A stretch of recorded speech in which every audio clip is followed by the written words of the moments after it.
Hola, hoy vamos a ver vías de conducción nerviosa. Conocer las ubicaciones y las funciones de las vías medulares es esencial para hacer el diagnóstico y dar el tratamiento de las lesiones de la médula espinal. Las vías ascendentes llevan información sensitiva hacia arriba por la médula, en tanto que las vías descendentes llevan impulsos motores hacia abajo. Todas las fibras nerviosas de una vía determinada cuentan con un origen, un destino y una función similares. Muchas de estas fibras tienen su origen o destino en una región conocida con el nombre de tallo encefálico o tronco encefálico. Se trata de un tronco vertical que da soporte a un órgano de gran tamaño, el cerebelo, el cual se encuentra en la parte posterior de la cabeza, y a los dos globos de aún mayor tamaño, que son los hemisferios cerebrales, que dominan el encéfalo. En la exposición siguiente se encuentran referencias al tallo encefálico y otras regiones donde las vías medulares empiezan y terminan. La anatomía de la médula espinal adquirirá mayor significado a medida que se estudie el encéfalo. Varias de estas vías experimentan decusación mientras pasan hacia abajo o hacia arriba por el tallo encefálico y la médula espinal, lo cual significa que se cruzan de la izquierda del cuerpo a la derecha o viceversa. Como resultado de ello, el lado izquierdo del encéfalo recibe la información sensitiva del lado derecho y envía órdenes motoras a ese lado, mientras que el lado derecho del encéfalo percibe y controla el lado izquierdo del cuerpo. Por esto, un accidente cerebrovascular que daña centros motores del lado derecho del cerebro puede causar parálisis en las extremidades del lado izquierdo y viceversa. Cuando el origen y el destino de una vía se encuentran en lados opuestos del cuerpo, se dice que son contralaterales entre sí. Cuando una vía no se decusa, su origen y destino se encuentran en el mismo lado del cuerpo y se dice que son ipsilaterales. Acá podemos observar un resumen con las principales vías de la médula espinal que aparecen en este cuadro, y en la figura que tenemos a la derecha de la imagen, tengan en cuenta que cada vía se repite a ambos lados, izquierdo y derecho, de la médula espinal. Las neuronas corticales de la corteza motora, principalmente del área 4, y de las cortezas premotora y motora suplementaria del área 6, envían axones hacia los ganglios basales, al núcleo caudado y al putamen, hacia el tálamo, sobre todo al núcleo ventral anterior y al núcleo ventral lateral, al núcleo rojo, a los núcleos pontinos, los núcleos motores de los pares craneales, hacia el asta ventral de la médula espinal y sobre todo en el lado contralateral. Estos axones forman los tractos córtico-espinal y córtico-vulvar, las proyecciones córtico-estriatales, córtico-pontinas y córtico-talámicas, y las conexiones corticales con las motoneuronas superiores del tronco del encéfalo, fundamentalmente en las áreas motoras de la formación reticular, del núcleo rojo y el colículo superior. Las neuronas de la corteza sensitiva del área 312 emiten los axones principalmente hacia los núcleos sensitivos secundarios, o sea, las fibras corticonucleares, para regular las proyecciones sensitivas lemniscales que entran destinadas a la interpretación consciente. Las neuronas de los campos oculares frontales en el área 8 se proyectan hacia el colículo superior, los centros de la mirada vertical y horizontal del tronco del encéfalo y el núcleo intersticial de Cajal para coordinar los movimientos oculares voluntarios y los movimientos asociados de la cabeza. Otras regiones de la corteza sensitiva proyectan sus axones hacia las estructuras talámicas y del tronco del encéfalo que regulan la información sensitiva que llega a través del lemnisco. Algunas fibras eferentes corticales se proyectan hacia las regiones límbicas prosencefálicas, como los núcleos amigdaloides, el hipocampo y los núcleos septales. Todos los grupos de motoneuronas inferiores, salvo el núcleo del nervio facial, que inerva los músculos de la expresión facial, están constituidos por motoneuronas inferiores de tipo alfa, que inervan las fibras musculares esqueléticas, que son las fibras extrafusales, y de tipo gamma, que inervan los pequeños elementos contráctiles de los husos musculares, o sea, las fibras intrafusales. Los músculos de la expresión facial no tienen usos musculares y por lo tanto no se inervan por motoneuronas inferiores gamma. Las motoneuronas inferiores alfa regulan la contracción de los músculos esqueléticos para generar movimiento. Las motoneuronas inferiores gamma regulan la sensibilidad de los usos musculares para la modulación aferente de la excitabilidad de las motoneuronas inferiores alfa del grupo 1A y 2. Comencemos entonces con los tractos descendentes de la médula, las vías motoras. Las vías descendentes transportan señales motoras hacia abajo por el tallo encefálico y la médula espinal. Una ruta motora descendente suele incluir dos neuronas, denominadas neurona motora superior o motoneurona superior e inferior. La neurona motora superior empieza con un soma o un cuerpo en la corteza cerebral o en el tronco del encéfalo, con un axón que termina en una neurona motora inferior en el tronco encefálico o en la médula espinal. El axón de la neurona motora inferior sigue el resto del camino hacia el músculo u otro órgano de destino. Los nombres de la mayor parte de las vías descendentes constan de una raíz, de una palabra raíz, que denota el punto de origen en el encéfalo, seguida del sufijo espinal. A continuación se describen las principales vías descendentes. En esta imagen de un corte de médula podemos observar los principales tractos descendentes de la médula espinal.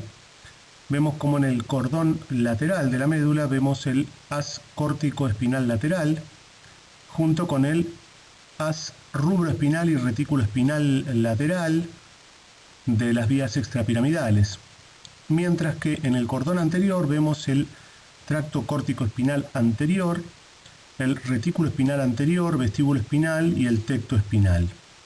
Veamos por qué estos haces ocupan estos cordones medulares.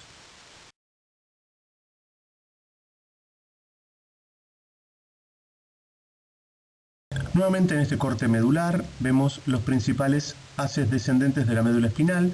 En el cordón lateral vemos el haz córtico espinal lateral, el haz rubro espinal, el haz olivo espinal. Ya en el cordón anterior, el córtico espinal anterior y los haces de las vías extrapiramidales, como ser el retículo espinal, el vestíbulo espinal y el tecto espinal.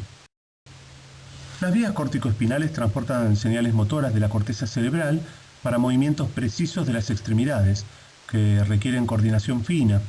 Las fibras del sistema forman crestas llamadas pirámides en la superficie anterior del bulbo raquídeo, de modo que estas vías alguna vez recibieron el nombre de vías piramidales. La mayoría de las fibras córtico-espinales se decusan, o sea, cruzan hacia el lado contrario en el bulbo raquídeo inferior y forman la vía córtico-espinal lateral en el lado contralateral de la médula espinal. Unas cuantas fibras permanecen sin cruzarse e integran la vía córtico-espinal anterior o ventral en el lado ipsilateral. Sin embargo, las fibras de la vía anterior se decusan en la parte inferior de la médula espinal de manera que aún controlan los músculos del otro lado del cuerpo. Esta vía se hace más pequeña a medida que desciende y suele desaparecer en el nivel medio del tórax. La vía tectoespinal empieza en la región del mesencéfalo, denominado tectum, y cruza al lado contralateral del mesencéfalo, desciende por el tallo encefálico hasta la médula espinal superior en ese lado y llega hasta el cuello, pero interviene en el reflejo de voltear la cabeza, sobre todo como respuesta a imágenes y sonidos. Las vías retículo-espinales laterales y mediales se originan en la formación reticular del tallo encefálico, controlan los músculos de las extremidades superiores e inferiores, sobre todo para mantener la postura y el equilibrio, y contienen rutas analgésicas descendentes que reducen la transmisión de señales del dolor al encéfalo. Por último, las vías vestíbulo-espinales lateral y medial empiezan en el núcleo vestibular del tronco encefálico, que recibe impulsos para equilibrar el oído interno. La vía vestibular lateral desciende por la columna anterior de la médula espinal y proporciona neuronas que controlan los músculos extensores de las extremidades, lo que las induce a ponerse rígidas o estirarse. Es un reflejo importante en la respuesta de la inclinación del cuerpo y para mantener el equilibrio propio. A su vez, La vía vestíbulo-espinal medial se divide en fibras ipsilaterales y contralaterales que descienden por la columna anterior a ambos lados de la médula espinal y terminan en el cuello, además que intervienen en el control de la posición de la cabeza. Finalmente, las vías rubroespinales son prominentes en otros mamíferos y ayudan a la coordinación muscular. Aunque suelen incluirse en ilustraciones de supuesta anatomía humana, casi son inexistentes en los seres humanos y tienen poca importancia funcional. Comencemos entonces con las vías córticoespinales. Dos rutas descendentes del sistema nervioso central, las vías córticoespinales lateral y anterior, transportan señales para la contracción de los músculos voluntarios. Las señales nerviosas se originan en la corteza cerebral, en la parte superior, que vemos en la figura, y transportan órdenes motoras hacia abajo por la médula espinal. La parte motora del tracto córtico-espinal se origina a partir de neuronas de muchos tamaños, sobre todo de la corteza motora primaria, el área 4, y de la corteza motora suplementaria o premotora, el área 6. La corteza sensitiva primaria, el área 3, 1 y 2, aporta axones hacia el tracto córtico-espinal, pero estos axones terminan fundamentalmente en núcleos sensitivos secundarios para regular el procesamiento de la información sensitiva aferente que llega a través del lemnisco.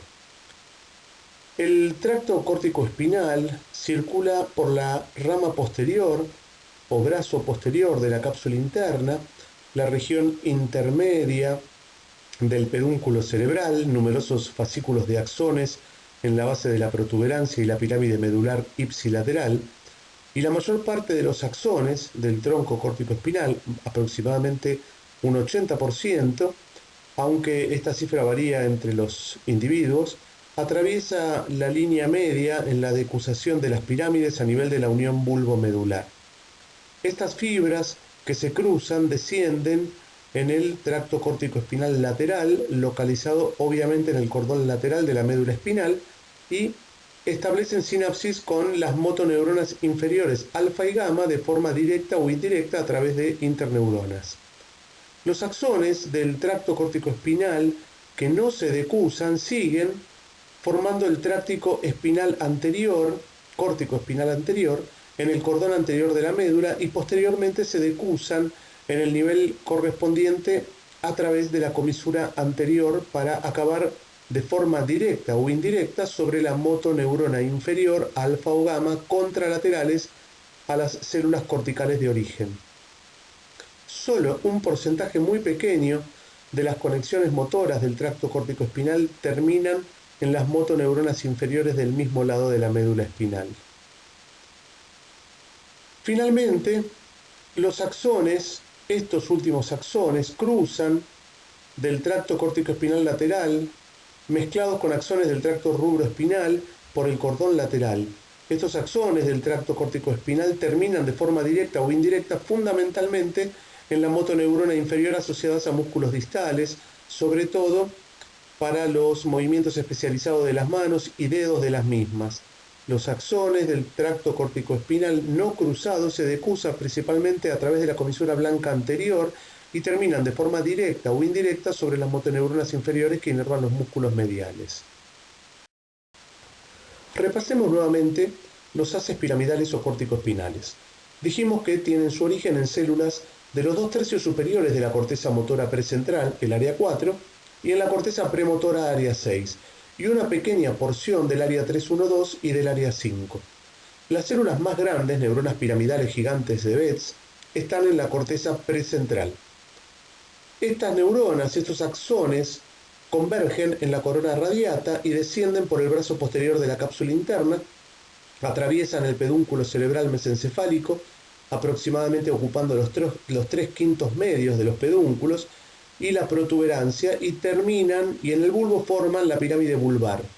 En la unión bulbo-medular, entre el 75 y 90% de las fibras de la pirámide cruzan la línea media, es lo que se conoce como decusación piramidal o decusación motora, continuando como haz piramidal cruzado lateral. El resto de las fibras continúa sin decusarse como el haz piramidal directo o anterior. El haz piramidal cruzado desciende a lo largo de toda la médula por el cordón lateral, disminuyendo progresivamente hasta terminar a nivel del cuarto segmento sacro. Ocupa un área ovalada, anterolateral a la columna gris dorsal y medial al haz espinocerebeloso posterior. Por otro lado, el haz piramidal directo, más pequeño, desciende por el cordón anterior, contiguo al surco medio anterior, pero separado por él por el fascículo surco marginal. A nivel espinal, en la región cervical y torácica superior, las fibras del haz piramidal directo cruzan la línea media por la comisura blanca anterior para hacer sinapsis con neuronas espinales. Cada pirámide tiene cerca de 1.000.000 de fibras y el 70% son mielínicas. Respecto a la distribución terminal, establecen sinapsis con interneuronas y también contacta directamente con motoneuronas espinales. Veamos, a manera de síntesis, nuevamente el recorrido de la vía piramidal. Para esto vamos a realizar una ampliación, nos vamos a acercar a la parte superior. Habíamos dicho que la primera neurona se ubica en la corteza motora primaria, el área 4 de Brodmann, o circunvolución frontal ascendente, o circunvolución precentral o giro precentral, y sus axones forman la corona radiata del centro oval y descienden pasando por el brazo posterior de la cápsula interna. Ocupan los 3/5 medios del pie peduncular y se disgregan para pasar a través de los núcleos de la protuberancia hasta llegar al bulbo. Una vez que atraviesan la protuberancia, se vuelven a agrupar y en el bulbo conforman lo que llamamos pirámides vulvares. En la parte inferior de las mismas se entrecruzan en forma parcial. Es lo que llamamos decusación piramidal o decusación motora, y pasan a la médula constituyendo el fascículo córtico-espinal directo o anterior y el fascículo córtico-espinal cruzado o lateral a nivel vulvar. Tanto uno como otro van terminando haciendo sinapsis en las motoneuronas del asta anterior de la médula. Ahí encontramos la segunda neurona, que corresponde a la motoneurona alfa o gamma, que manda su axón a los músculos estriados. Esta segunda neurona es, en el fondo, la neurona efectora. Es importante hacer notar que el fascículo córtico-espinal anterior, si bien no se cruza en el bulbo, sí se cruza en la comisura blanca en la médula, de lo que resulta que toda la vía córtico-espinal es cruzada.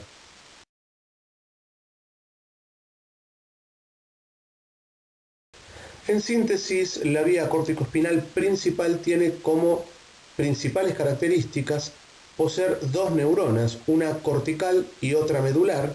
Es lo mismo que decir una neurona o motoneurona superior y otra inferior, o lo que habitualmente llamamos una primer neurona y una segunda neurona. Toda la vía es cruzada.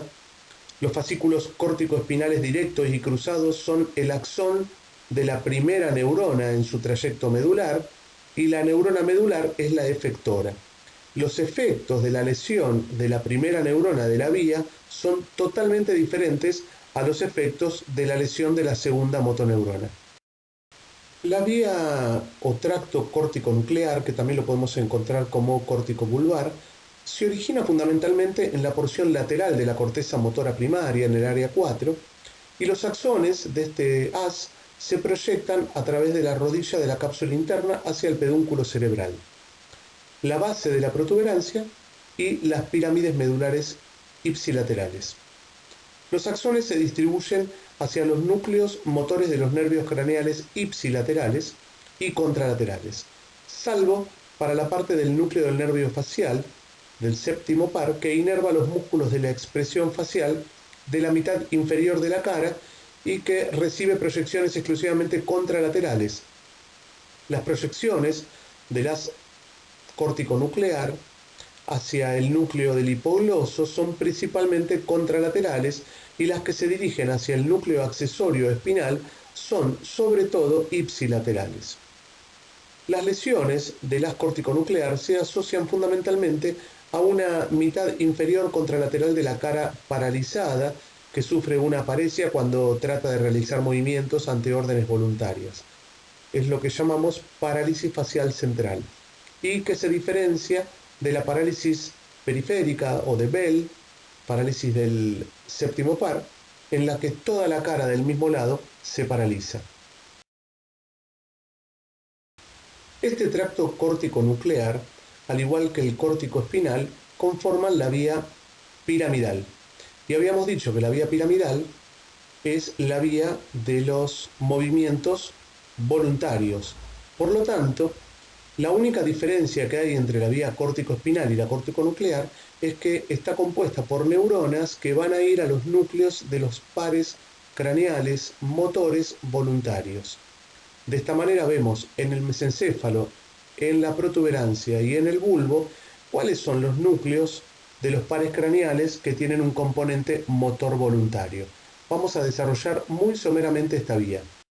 En este gráfico podemos ver los diferentes segmentos desde el encéfalo hasta la médula espinal y los principales núcleos motores de los pares craneales. Vamos a verlo un poquito más de cerca.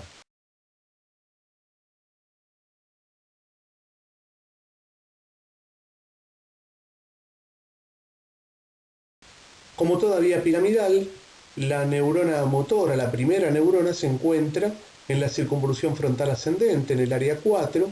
Sus axones conforman la corona radiata, ocupan la rodilla de la cápsula interna, y cuando llegan al mesencéfalo, ese axón va a buscar su segunda neurona en el núcleo del tercer y cuarto par, en este caso del lado contralateral. Quiere decir que esta primera neurona cruza la línea media. El resto de las neuronas continúan formando parte del quinto o del tercio medial de los pedúnculos cerebrales y llegan a la protuberancia, y las neuronas que corresponden van a buscar del otro lado a su segunda neurona, que va a estar en el núcleo de los pares craneales quinto, sexto y séptimo. El resto continúan descendiendo.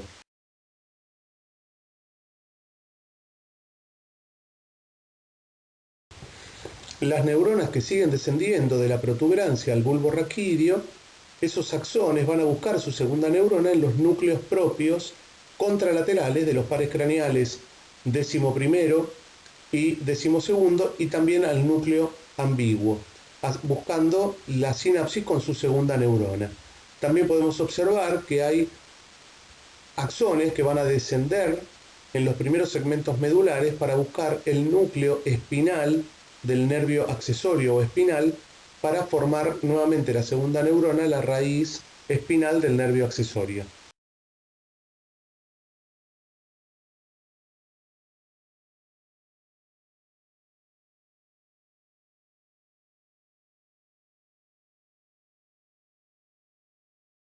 De esta manera podemos observar una visión general cómo las primeras neuronas de esta vía córtico-nuclear descienden, al igual que la anterior, por la cápsula interna, ocupan los tercios mediales de los pedúnculos cerebrales y van a buscar su segunda neurona en los núcleos motores propios de los pares craneales motores voluntarios del lado contralateral.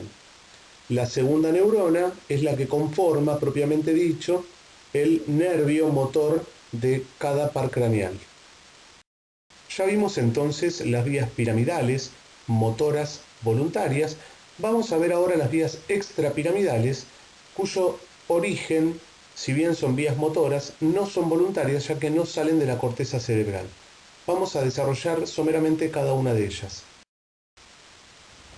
Las vías extrapiramidales, o también llamadas asociadas al tracto córtico-espinal, son muy numerosas. Todas ellas tienen un origen subcortical, pero su terminación y su última neurona se ubica junto con las vías piramidales en el asta anterior. Todos estos fascículos complementan la motilidad voluntaria, dando información sobre el equilibrio, el automatismo, etc. Todo lo cual es subcortical. Todos los fascículos asociados al tracto corticoespinal terminan en la médula cervical o parte alta dorsal. La única excepción es el fascículo vestíbulo espinal y retículo espinal, que descienden hasta niveles más inferiores. El tracto tectoespinal se origina en neuronas de las capas profundas del colículo inferior, se decusa en la decusación tegmentaria dorsal, desciende contralateralmente cerca de la línea media y termina de forma directa o indirecta sobre las motoneuronas inferiores alfa y gamma de la médula espinal cervical asociadas a los movimientos de la cabeza y cuello. Esta vía interviene en la transmisión de las influencias del seguimiento reflejo y visual que permiten colocar la cabeza en función de las aferencias visuales. El tracto intersticio espinal se origina en el núcleo intersticial de Cajal, una región del mesencéfalo que ayuda a coordinar los movimientos oculares y los centros de la mirada.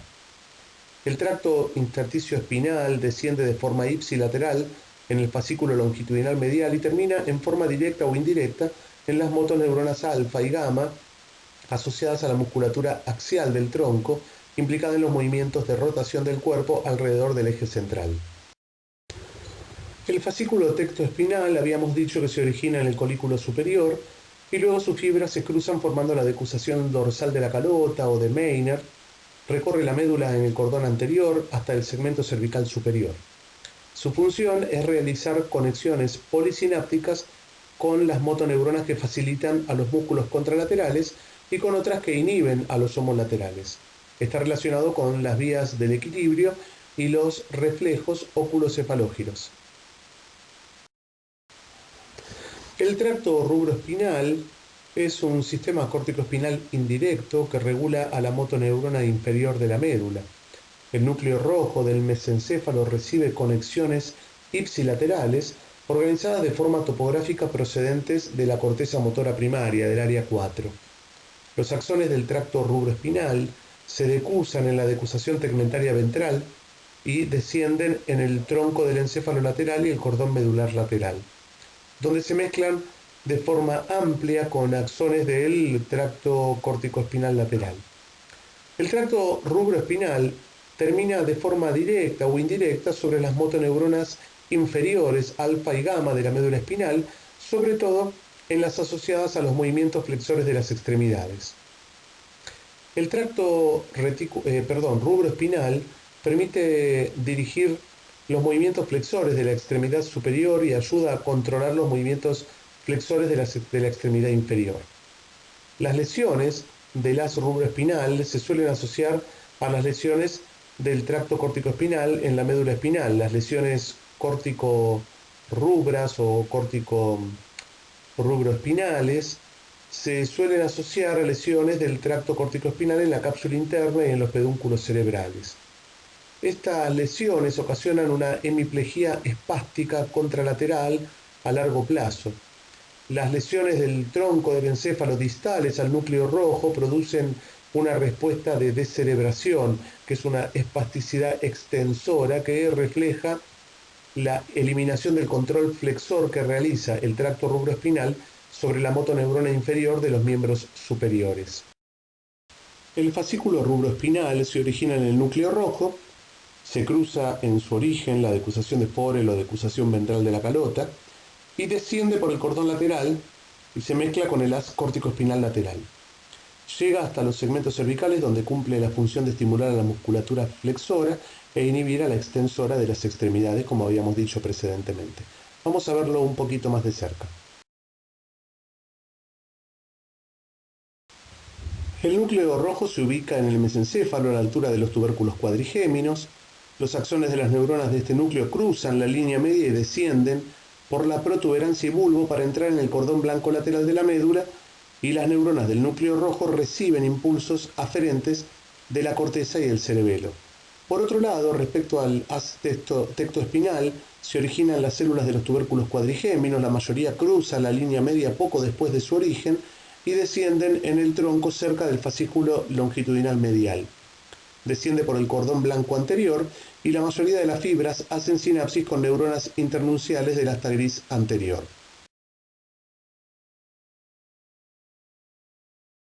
Una vez hecha la decusación, estas fibras siguen descendiendo hasta hacer sinapsis en el asta anterior de la médula con neuronas internunciales.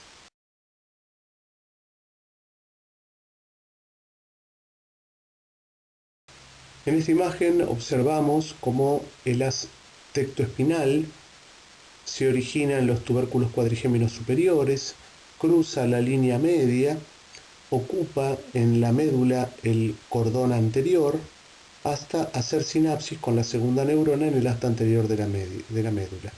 Por otro lado, el haz rubroespinal se origina en el núcleo rojo en el mesencéfalo, cruza la línea media y desciende por el cordón lateral de la médula hasta encontrar su segunda neurona también en el asta anterior de la médula. En el mesencéfalo, la protuberancia y el bulbo existe un grupo de fibras y células conocidas como formación reticular. El tracto retículo-espinal pontino se origina en las neuronas de la formación reticular pontina medial, que son núcleos de la parte caudal y oral de la protuberancia. Los axones descienden en el tracto retículo-espinal pontino medial, sobre todo ipsilateral, y terminan de forma directa o indirecta en las motoneuronas inferiores alfa y gamma entre todos los niveles de la médula espinal. Este tracto muestra un claro sesgo extensor hacia la musculatura axial y refuerza la acción del tracto vestíbulo espinal lateral que veremos a continuación. Aunque algunos axones corticales terminan en los núcleos de origen del tracto retículo espinal pontino, la corteza tiene una influencia mínima sobre la actividad de este tracto. El tracto retículo espinal se regula fundamentalmente gracias a estímulos polisensitivos originados en el trigémino y otras fuentes somatosensitivas. El tracto retículo espinal vulvar se origina en la formación reticular medial en el núcleo gigantocelular y depende en gran medida de los estímulos corticales, sobre todo de las cortezas motoras y motora suplementaria y premotora. Los axones del tracto retículo espinal vulvar lateral terminan de forma directa o indirecta en las motoneuronas inferiores alfa y gamma de todos los niveles.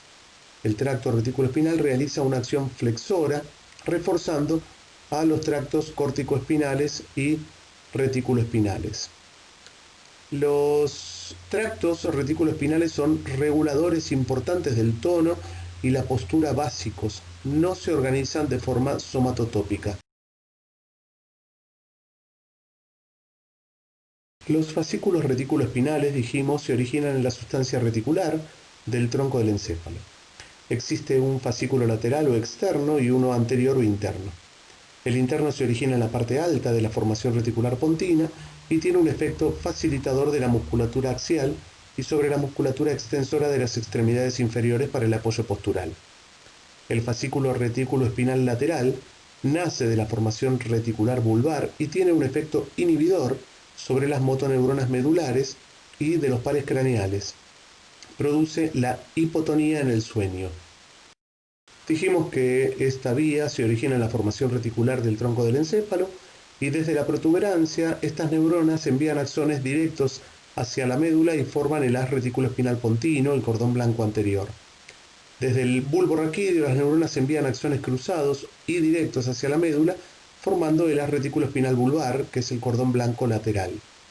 Ambas fibras ingresan a las astas grises anteriores y facilitan o inhiben la actividad de las neuronas motoras alfa y gamma. Los fascículos vestíbulo-espinales se originan en los núcleos vestibulares del octavo par. Algunas fibras son directas y otras cruzadas.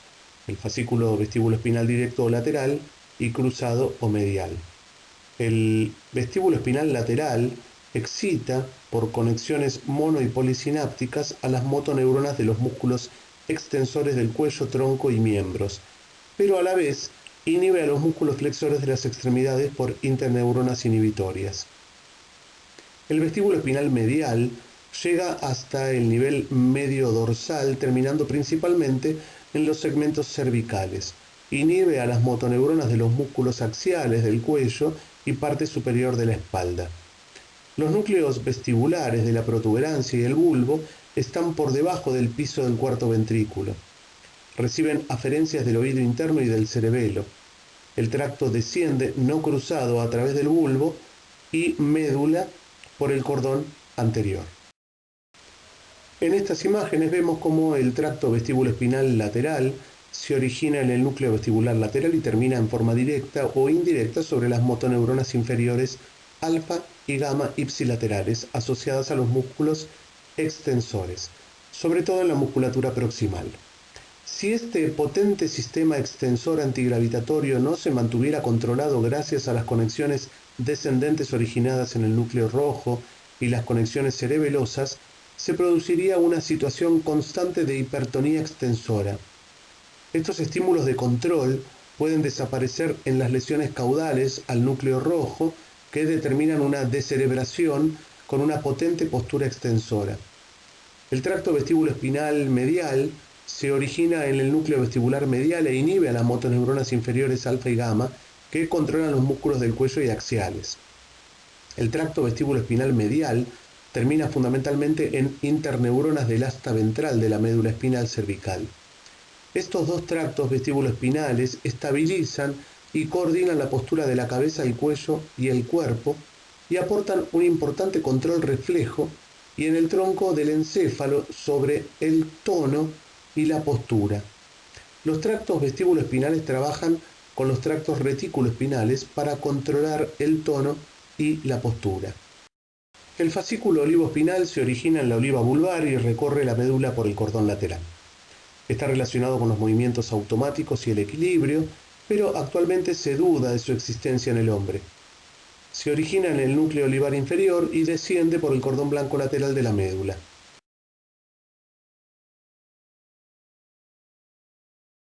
En esta gráfica podemos observar el recorrido del núcleo vestibular lateral, que no se decusa, y el núcleo olivar inferior, que da origen a la vía olivoespinal, ambos terminando en motoneuronas en el asta anterior de la médula.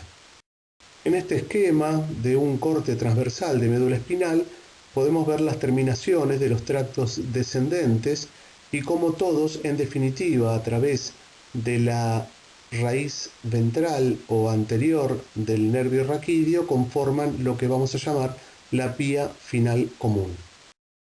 Finalmente, en este cuadro resumen vemos las vías corticoespinales con la corticonuclear vulvar y las corticoespinales lateral y anterior, agrupadas todas en la vía piramidal, y por otro lado las vías extrapiramidales con su localización, destino, lugar de cruzamiento y la acción. De esta manera terminamos una breve descripción de las vías descendentes motoras. Muchas gracias.